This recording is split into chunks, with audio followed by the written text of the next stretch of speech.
दोस्तों, क्या हालचाल, कैसे हैं आप सब। उम्मीद करता हूँ भाई आप लोग अच्छे होंगे। दोस्तों, जापान के लोग न सिर्फ अपनी मॉडर्न टेक्नोलॉजी के कारण बल्कि अपनी फिटनेस, डाइट और लंबी उम्र के कारण भी चर्चाओं में रहते हैं। आज पूरी दुनिया में जंक फूड और फास्ट फूड के कारण ओबेसिटी रेट बढ़ता जा रहा है। वेस्टर्न कंट्रीज में मोटापा अब एक गंभीर बीमारी के रूप में विकसित हो रहा है, लेकिन वही जापान एक ऐसा देश है जहां पर ओबेसिटी रेट 3% से भी कम है। जापान में सुमो रेसलर्स को अगर छोड़ दिया जाए तो मोटे लोग बहुत ही मुश्किल से नजर आते हैं। ये दोस्तों एक ऐसा देश है जहां हर व्यक्ति फिट रहता है। आखिर जापानी लोग इतने ज्यादा फिट कैसे रहते हैं? अक्सर देखा जाता है कि मॉडर्न टेक्नोलॉजी इंसानों को आलसी बना देती है और एक ही जगह बैठे रहने के कारण भी इंसान का वजन बढ़ने लगता है। जापान दुनिया के सबसे फिट देशों में गिना जाता है। इतनी फिटनेस के कारण ही जापान के लोग सबसे ज्यादा उम्र तक जीते हैं। यहाँ लोगों की लाइफ एक्सपेक्टेंसी रेट 84 ईयर्स से भी ज्यादा है। इस देश में आपको हजारों लोग 100 से भी ज्यादा उम्र के मिलेंगे, लेकिन दोस्तों जापानी लोग इतना सब कुछ मैनेज कैसे करते हैं? वो किस तरह की दिनचर्या अपनाते हैं जिस कारण वो इतने फिट रहते हैं? और जापानी लोग आखिर मोटे क्यों नहीं होते? जानेंगे दोस्तों इन सब चीजों के बारे में आज के वीडियो में। आप बस हमारे संग बने रहिए वीडियो में एंड तक। दोस्तों, ग्रीक में एक कहावत है, abs are made in kitchen. अगर आप सोच रहे हैं कि जापानी लोग खुद को फिट रखने के लिए बहुत ज्यादा एक्सरसाइज करते हैं या फिर रोजाना जिम में घंटों पसीना बहाते हैं, तो दोस्तों ऐसा कुछ भी नहीं है। असल में उनकी फिटनेस का पूरा राज उनकी किचन के संग जुड़ा हुआ है। जापान में फास्ट फूड को बिल्कुल भी पसंद नहीं किया जाता। हालांकि यहाँ पर भी मैकडॉनल्ड्स, पिज्जा हट और बर्गर किंग जैसे फास्ट फूड के रिटेल स्टोर मिलेंगे, लेकिन लोग इनमें बहुत ही कम जाते हैं। जापानी लोग दोस्तों अपने ट्रेडिशनल फूड को सबसे ज्यादा अहमियत देते हैं और महीने में 1 या 2 दिन अगर छोड़ दिया जाए तो बाकी दिन अपने घर का ही खाना पसंद करते हैं। जापानी थाली दोस्तों देखने में तो काफी भरी हुई नजर आती है। यहाँ हर घर में आपको खाने की कई वैरायटीज देखने को मिल जाएंगी। एक इंसान एक टाइम के एक मील में सूप, सुशी, नूडल्स, राइस और 3 मेन कोर्स लेता है।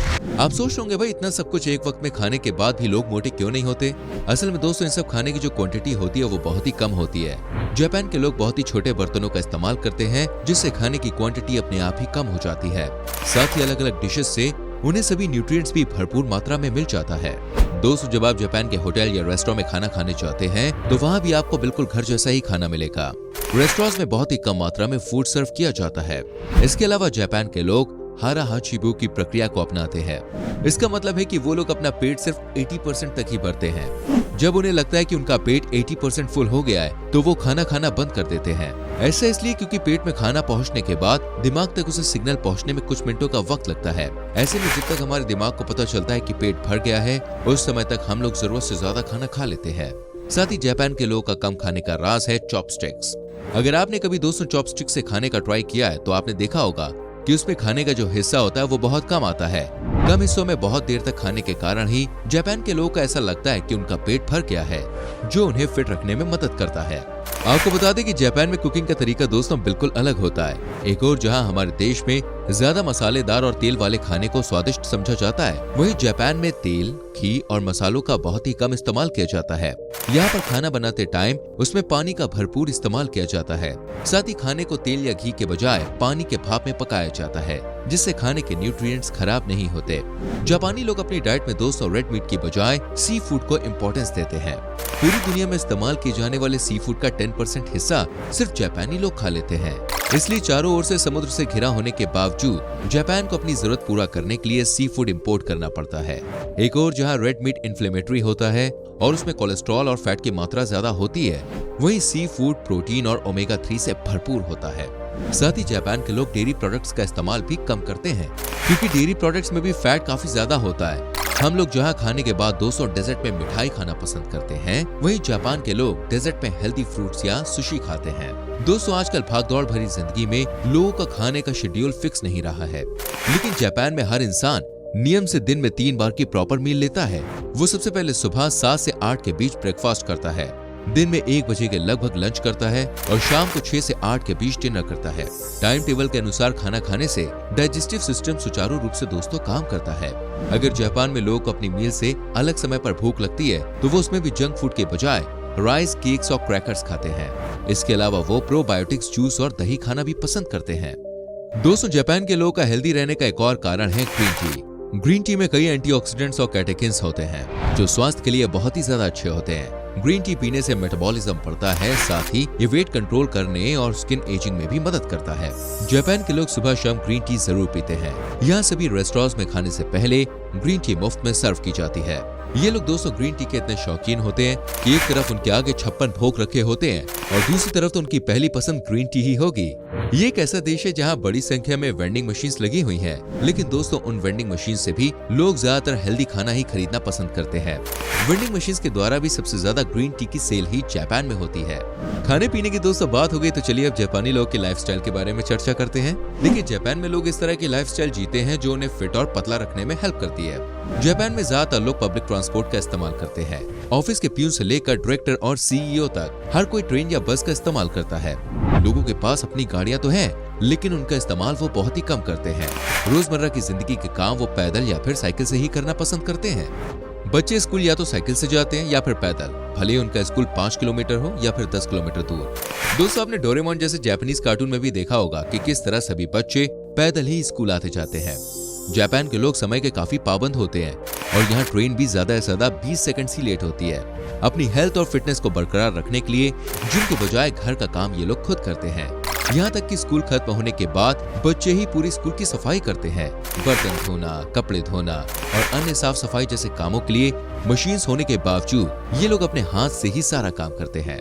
दोस्तों जापान में फिट रहने के लिए लोगों के ऊपर सोसाइटी का प्रेशर भी रहता है, क्योंकि यहाँ मोटापे को लोग बीमारी मानते हैं और इस बारे में खुलकर बात करते हैं।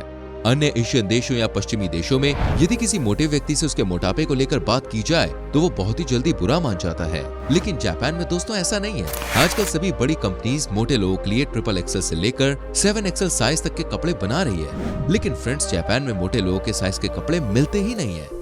दोस्तों जापान की सरकार की ओर से डाइटरी गाइडलाइंस पब्लिश की जाती है, जिसमें लोगों को हेल्दी रहने के टिप्स दिए जाते हैं। आपको जानकर हैरानी होगी कि सरकार की इन गाइडलाइंस को लोग पूरे अनुशासन के साथ पालन करते हैं। इसके अलावा जापान में सरकार की ओर से देश के हर नागरिक को हर महीने फ्री हेल्थ चेकअप की सुविधा भी प्रदान की जाती है। जापान में सभी लोग साल में कम से कम 12 बार तो अपना चेकअप जरूर करवाते हैं। जापान के लोगों की फिटनेस का राज दोस्तों खुश रहना भी है। वो किसी भी बात को लेकर बहुत ज्यादा तनाव नहीं लेते, वो खुलकर अपनी जिंदगी जीते हैं। अगर आप हंसते हुए अपनी जिंदगी गुजारेंगे ना तो यकीन मानिए आधी से ज्यादा बीमारियां आपसे दूर रहेंगी। जापान में कुछ साल पहले सरकार द्वारा मेटाबो लॉ लाया गया था। ये देश में मोटापे को कम करने के लिए बनाया गया एक कानून है। इस कानून के तहत 45 से 74 साल के लोगों के लिए वेस्ट साइज की एक लिमिट तय कर दी गई है। इस एज ग्रुप के पुरुषों की वेस्ट साइज 33.5 इंच से ज्यादा नहीं होनी चाहिए, तो वहीं महिलाओं का वेस्ट साइज 35.4 से ज्यादा नहीं होना चाहिए। अगर किसी इंसान की कमर इस साइज लिमिट को पार करती है तो उसे फैट टैक्स का भुगतान करना पड़ता है। हमारे देश में दोस्तों अगर इस तरह का कोई कानून पास कर दिया जाए ना तो कई एनजीओ ह्यूमन राइट्स की बात करते हुए इसका विरोध शुरू कर देंगे। यही तो समस्या है दोस्तों भारत जैसे देशों की। यहाँ किसी भी चीज के फायदे या नुकसान देखने से पहले उसके अंदर कमियां निकालना शुरू कर दी जाती है और सरकार के खिलाफ धावा बोलने के लिए लोग हर टाइम तैयार बैठे रहते हैं। जापान के सभी स्कूल्स में बच्चों को न्यूट्रिशनल क्लासेस अटेंड करना जरूरी होता है, जिसमें उन्हें डाइट से लेकर फिटनेस तक हर चीज के बारे में बारीकी से समझाया जाता है। इसके अलावा जापान में सभी लोग कुंग-फू, कराटे, जूडो या मार्शल आर्ट्स की प्रैक्टिस जरूर करते हैं। इस तरह की एक्टिविटीज से पूरी बॉडी की अच्छी एक्सरसाइज होती है और काफी कैलोरीज भी बर्न होती है। जापान के रेडियो चैनल पर सरकार की ओर से एक शो आता है जिसे सभी घरों में सुना जाता है।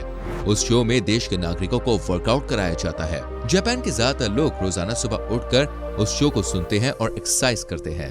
लेकिन दोस्तों हमारे देश में लोगों की लाइफस्टाइल देखते हुए ऐसा लगता है कि अगर कोई इंसान 60 साल की उम्र बिना किसी बीमारी के पार कर लेता है तो उसे ईश्वर का कोई अनमोल वरदान प्राप्त है। वरना आजकल 25-30 साल के युवा भी कमर में दर्द, जोड़ों में दर्द की शिकायत करते हैं और हार्ट रिलेटेड कई सारी बीमारियां तो अब आम हो गई हैं। और मोटापा तो दोस्तों हमारे देश में बिल्कुल कॉमन है, जिसे कोई बीमारी या समस्या के रूप में देखना ही नहीं चाहता। लेकिन दोस्तों अब समय आ गया है कि हमें भी मोटापे को लेकर थोड़ा गंभीर हो जाना चाहिए और जापान से कुछ सीखना चाहिए। उम्मीद करते हैं दोस्तों आपको ये वीडियो अच्छी लगी होगी। आप जान गए होंगे कि आखिर जापान के लोग इतने फिट और पतले कैसे होते हैं। वैसे दोस्तों फिट रहने के लिए आप जापानी लोगों की कौन सी टिप्स को फॉलो करना पसंद करेंगे, हमें नीचे कमेंट करके जरूर बताइए। साथ ही इस वीडियो को अपने फैमिली मेंबर्स के संग, दोस्तों के संग शेयर कीजिए और आने वाली वीडियोस को देखने के लिए चैनल को सब्सक्राइब करके बेल आइकन प्रेस करें, जिससे आपसे कोई भी वीडियो मिस ना हो। मिलते हैं फ्रेंड्स अगली वीडियो में। अपना बहुत ख्याल रखिए। Bye bye, take care.